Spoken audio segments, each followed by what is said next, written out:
को बचाऊंगा। जाओ बढ़ाओ, भैया अरे इधर अरे इधर भाई, कैसे आदमी हो? अगर नशा छोड़ना है तो ऐसा करना पड़ेगा, और नशा छोड़ना है तो ऐसा करना पड़ेगा।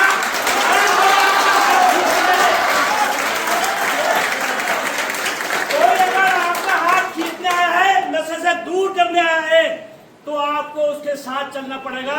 और शॉर्ट रास्ता ये था, लॉन्ग रास्ता ये था, लेकिन सिस्टमेटिक। यहाँ मेरे दोस्त रहते हैं, गंदे हैं वो, जो उन्हें नशे, यहाँ मेरे दोस्त हैं जो गंदे हैं, नशे की तरफ ले जाते हैं, लेकिन पैसे वाले बढ़िया मेरे हेल्प भी करते हैं। लेकिन ये वाला आदमी मुझे नशे की तरफ नहीं ले जाता, तो मुझे ये रास्ता अपनाना पड़ेगा। अब देखिएगा,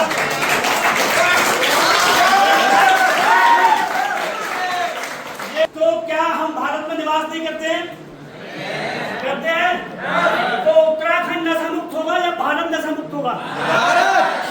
और जब हम वसुधैव कुटुंबकम की बात करते हैं, तो पूरा विश्व भी नशा मुक्त क्यों नहीं होगा? भाई बढ़ के जो विश्व के संगठन है वो हमें एड देते हैं, हमें हमारा पैसा देते हैं, हमारे लिए हमें नशा मुक्त कराने के लिए बात करते हैं, तो उनकी बात क्यों नहीं करें?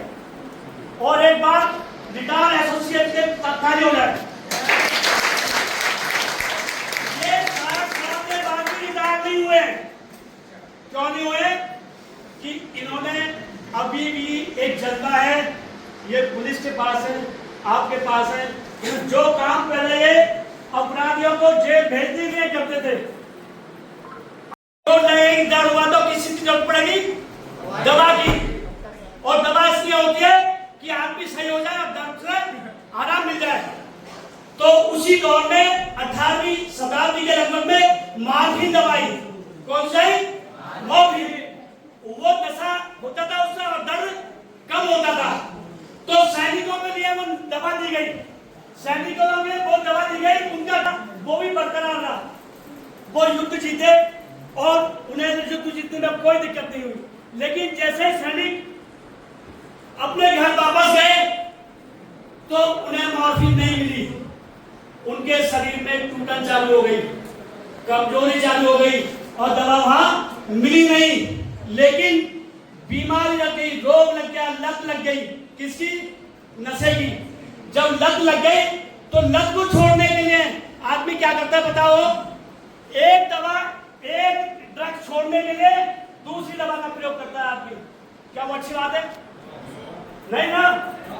तो उसको मॉर्फिन छोड़ने के लिए लोगों ने हीरोइन प्रयोग की, और हीरोइन चने वाले के पास, मटरे वाले के पास, परचून की दुकान पे सब जगह मिली। हालत ये हुई कि पूरा गांव ही नशाखोर हो गया। तो क्या एक नशा छोड़ने के लिए दूसरे नशे को लेना चाहिए? हमें नहीं लेना चाहिए। और ये जो जैसा फैंसी ड्रिल दवा थी खांसी की थी, उसे पीते ही जो है थोड़ा नशा होता था, लेकिन खांसी ठीक हो जाती थी, और जो अफीम से बनती थी। लेकिन मैं ये मानता हूं कि भाई जो नशे की चीज है उसको कैसा छोड़ा जाएगा, ये समझने की बहुत बात है। सबसे पहला लोग जब नशा होता है और वो उसके बस में नहीं आता, लोग कहां जाते हैं? डॉक्टर के पास। डॉक्टर के पास जाते हैं ना। दूसरा नंबर कहां जाते हैं? थेरेपी कराने। तीसरा नंबर संगत से असर कराते हैं, और चौथा नंबर सबसे लास्ट में आता है कि भैया तू छोड़ेगा तो छोड़ देगा, नहीं ना छोड़ेगा नहीं छोड़ पाएगा। तो मैं ये कहता हूं कि जो आदमी खुद छोड़ सकता है तो वो छोड़ सकता है, ना वो डॉक्टर के कहने छोड़ेगा, ना वो खुद के कहने छोड़ेगा, ना कहीं छोड़ेगा। लेकिन थेरेपी इस पर काम करती है। अगर आपके सर में दर्द हो रहा है, अकड़न हो रही है, जकड़न हो रही है, टूटन हो रही है, लेकिन कोई आपकी मालिश कर देगा तो आपको रिलैक्स मिल जाएगा, नहीं मिल जाएगा? तो थेरेपी उसमें काम करती है। तो लास्ट चलता है थोड़ा सा और है, मैं इसमें बीच में और एक बता दूं कि आप नशा तो छोड़ ही दोगे, जैसे भी छोड़ोगे, देखिएगा जब ये हमारी प्रयोगशाला के बाद में ये नशे की वस्तुएं हमारे वहां नहीं जाती है डॉक्टरों के पास, सीधा तस्कर के पास चली जाती है, तो वहां से दिक्कत होती है। तो भाइयों मैं तुम्हें एक बात बता रहा हूं कि उनकी नजर मेरी तरफ है, लेकिन मैं लास्ट बता रहा हूं। देखिएगा बात जो है, कलम क्या कहती है कि मैं चल नहीं, कि ना घबराती हूँ ना शर्माती हूँ। क्या कहती है? ना घबराती हूँ ना शर्माती हूँ, बस लिखती जाती हूँ, इसलिए कलम कहलाती हूँ। तो आप कलम से सिपाहियों, आप कलम से सिपाहियों इस 2 पैसे के नशे के लिए अपनी कलम और किताब को भूल मत जाना। और इसके साथ मैं लास्ट कहता हूँ, क्योंकि सभी लोग बोर हो रहे थे, अभी ताली बजा रहे थे, जबरदस्ती उतारना चाह रहे थे, ठीक है नहीं?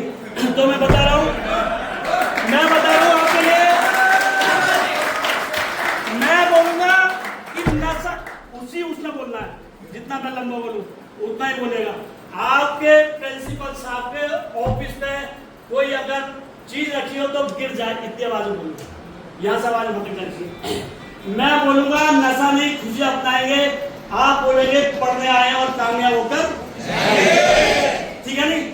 नशा नहीं, खुशी अपनाएंगे। आप देखो कुछ लोगों की निगाह ऐसी है, ठीक है नहीं? मैं उनसे ही माफी चाहूंगा।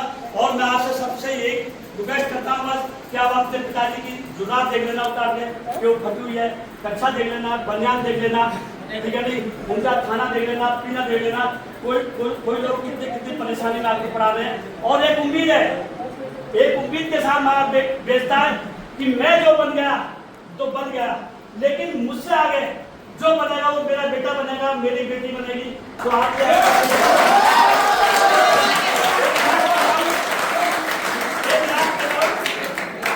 एक लाख कविता सुना रहा हूँ, तो कविता के पाठ सुना रहा हूँ। मैं कवियों से लगभग 175 विकास है, मैं पाकिस्तान के ऊपर सुनने जा रहा हूँ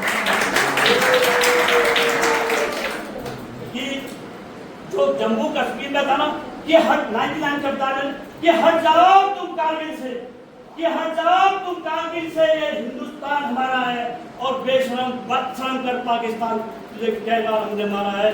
जय हिंद, जय भारत।